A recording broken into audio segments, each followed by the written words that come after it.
नमस्कार, आप देख रहे हैं राजीव टाइम्स। मैं हूं आपके साथ गीत। रुक करते हैं खबरों की ओर। इंदौर स्वच्छता सर्वेक्षण 2024 के तहत आयोजित सुपर स्वच्छ ली में शामिल हो गया है। इस ली में इंदौर का मुकाबला नवी मुंबई से सूरत से है।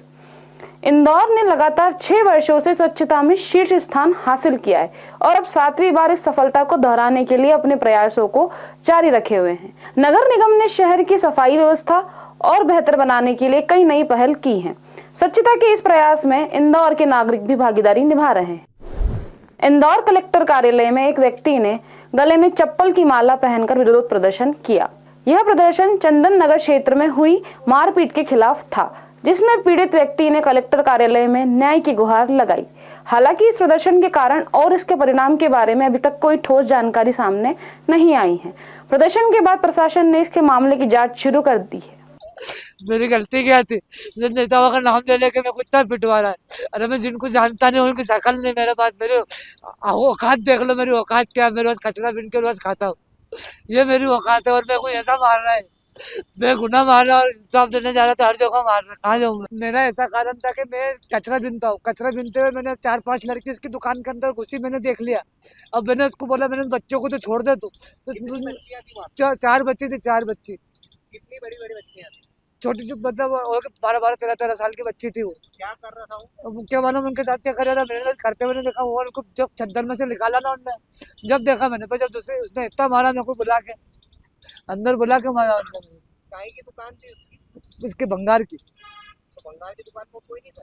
बहुत सारे काम करने वाले रहते हैं उसकी दुकान पर, 4-5 जने काम करने वाले, कोई भी नहीं बोलेगा। तो उसको अकेले देखा तो क्या कारण था? अकेले कैसे दिखा? वो तो अकेले ही रहता है ना दुकान में। वो तो काम करने वाले चले जाते हैं शाम के वक्त में 8 बजे बाद, वो खुद ही अकेले ही रहता है वहाँ की जगह। सबसे मिला हुआ कौन है जिससे भी मिला हुआ वहाँ की जगह? उसने आपको अंदर आके मारा? अंदर आके मारा तो पुलिस वाले के सामने मार रहे मेरे को। और ये मारपीट होने के बाद जब आप थाने गए तो एफआईआर हुई आपकी? मेरी एफआईआर नहीं हुई। मैं जब मजिस्ट्रेट के सामने खड़ा हुआ, डीजे साहब के सामने, 1 नंबर डीजे साहब के सामने खड़ा हुआ, जब मेरी एफआईआर हुई, डीजे साहब ने मेरी एफआईआर कर फिर क्या हुआ? पुलिस वालों ने गिरफ्तारी की? कुछ भी नहीं करा उसको, तो घूम रही है आराम से, ऐश कर रही है। और मेरे को फिर सुबह ने धमकी दी कि मैंने को फिर मारूंगा। तो मैं कब तक मार खाता रहूँ यार, मेरे को मार दो। तो मैं 3 दिन से खाना नहीं खाया मैंने। आज आप कलेक्टर आए हो, किसके आए हो? मैं कलेक्टर साहब के पास इंसाफ मांगने आया हूँ। इसलिए मैं तो जूते चप्पल का हार पहन के आया, मेरे को भले मार दो। 3 दिन से मैंने खाना भी नहीं खाया, पानी भी नहीं पिया मैंने। रक्षा मंत्री राजनाथ सिंह ने महाकुंभ स्नान के लिए प्रयागराज पहुंचे। इस दौरान उन्होंने संगम में डुबकी लगाई और पवित्र स्नान कर आशीर्वाद लिया। महाकुंभ के इस धार्मिक अवसर पर राजनाथ सिंह का स्नान महत्वपूर्ण माना गया। वे संगम की पवित्रता का अनुभव करने के लिए आए थे, जहां लाखों श्रद्धालु स्नान के लिए जुटते हैं। ईरान की राष्ट्रपति मसूद पेजेशकियान रूस के दौरे पर हैं, जहां उन्होंने रूसी राष्ट्रपति व्लादिमीर पुतिन से मुलाकात की। इस दौरे में रूस और ईरान ने कई समझौते पर हस्ताक्षर किए, जिनसे दोनों देशों के आर्थिक और सैन्य संबंध गहरे होंगे। दोनों देशों पर पश्चिमी देशों के प्रतिबंधों को देखते हुए ये समझौते काफी अहम हैं और माना जा रहा है कि यह पश्चिमी ताकतों के लिए चिंता की वजह बन सकता है। आरजीकर अस्पताल में ट्रेनी महिला डॉक्टर के साथ बलात्कार और हत्या मामले में कोर्ट ने अभियुक्त संजय राय दोषी पाया है। अदालत सोमवार को इस मामले में सजा सुनाएगी। पिछले साल अगस्त में हुई इस घटना ने पूरे पश्चिम बंगाल एक जन आक्रोश को जन्म दिया था। 9 अगस्त 2024 को 31 साल की एक महिला ट्रेनी डॉक्टर का अस्पताल के कॉन्फ्रेंस रूम में शव मिला था। जांच में पता चला कि इस डॉक्टर को पहले बलात्कार किया गया और फिर उनकी हत्या कर दी गई थी। इस घटना के बाद कोलकाता में प्रदर्शन शुरू हो गए थे और 2 महीने से भी ज्यादा समय तक राज्य में स्वास्थ्य सेवाएं ठप रही। 76वें गणतंत्र दिवस के अवसर पर राष्ट्रपति द्रौपदी मुर्मू राष्ट्रपति भवन में एक एट होम रिसेप्शन आयोजित करेंगी, जहां देश भर के विशिष्ट नागरिकों का स्वागत किया जाएगा। इस वर्ष का निमंत्रण पत्र राष्ट्रीय डिजाइन संस्थान बेंगलुरु द्वारा रचनात्मक रूप से तैयार किया गया है, जिसमें दक्षिण भारतीय कला और संस्कृति को शामिल किया गया है। प्रधानमंत्री नरेंद्र मोदी ने शनिवार को मध्य प्रदेश सहित 7 राज्यों के लाखों ग्रामीणों को उनकी जमीन का मालिकाना हक दिया। इस अवसर पर पीएम मोदी ने वीडियो कॉन्फ्रेंसिंग के जरिए स्वामित्व योजना के तहत संपत्ति कार्ड का ई वितरण किया। मध्य प्रदेश के 15,63,000 से अधिक हितग्राहियों को संपत्ति कार्ड मिले हैं। इंदौर में इस मौके पर कैबिनेट मंत्री कैलाश विजयवर्गीय ने कहा, प्रधानमंत्री नरेंद्र मोदी ने किसानों के लिए स्वतंत्रता के बाद सबसे बड़ा तोहफा दिया है। उन्होंने कहा है कि अब किसानों के पास प्रॉपर्टी राइट्स होंगे, जिससे वे बैंक से लोन ले सकेंगे और आत्मनिर्भर बन सकेंगे। विजयवर्गीय ने प्रधानमंत्री और मुख्यमंत्री मोहन यादव को धन्यवाद देते हुए कहा कि इस योजना से ग्रामीण क्षेत्रों में क्रांति आएगी और गांवों का विकास होगा। इसके जरिए किसान अन्य व्यवस्था जैसे डेयरी उद्योग आदि भी स्थापित कर सकेंगे। देखिए, देश के किसानों को मैं समझता हूँ स्वतंत्रता के बाद का सबसे बड़ा तोहफा प्रधानमंत्री ने दिया है। लोगों के 1-1 करोड़ 2-2 करोड़ के मकान थे, किंतु उसकी कीमत बैंक के अंदर 10 नए पैसे नहीं थी, क्योंकि उनके पास अधिकार नहीं था, राइट्स नहीं थे उसके।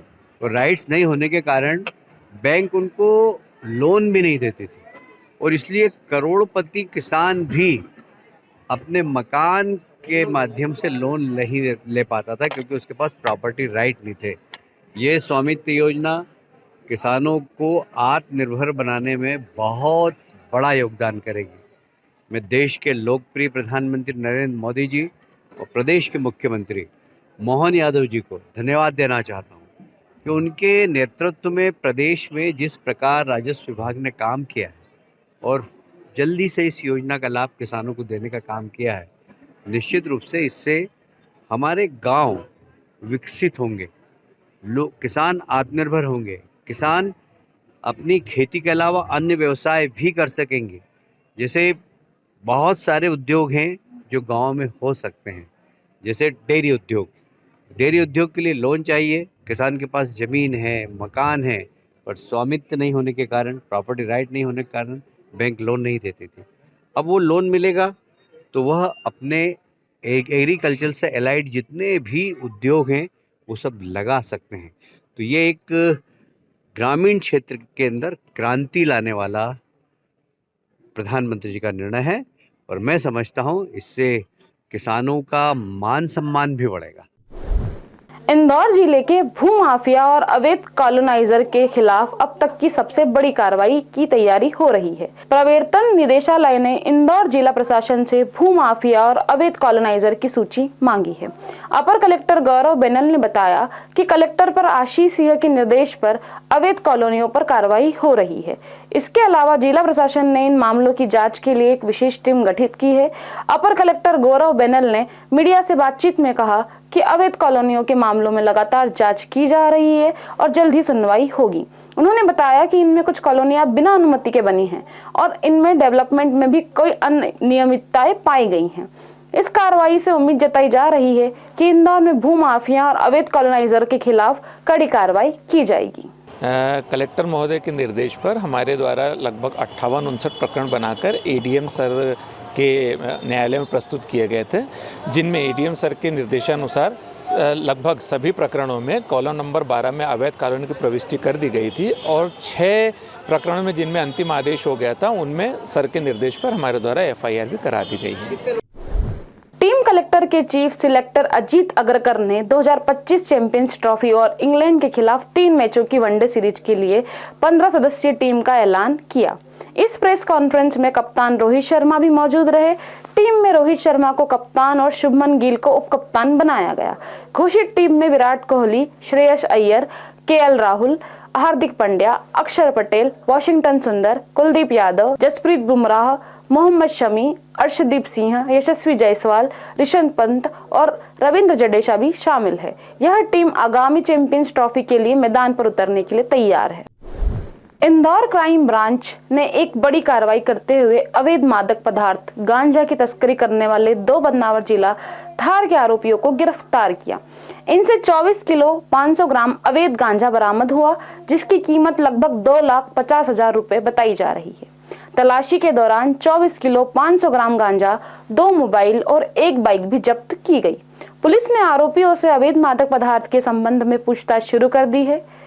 कॉन्फ्रेंस रखी है, क्या कुछ मामला सामने आया है? अभी 5 मिनट आ रहा हूँ। ये जैसा कि आपको मालूम है, कमिश्नर सर लगातार ड्रग्स के मामले में युद्ध स्तर पर कार्रवाई करने का निर्देश देते हैं, और उसी कड़ी में एक बार पुनः क्राइम ब्रांच की टीम एसीपी पूनम यादव के नेतृत्व में एक बार पुनः एक अच्छी कार्रवाई की है।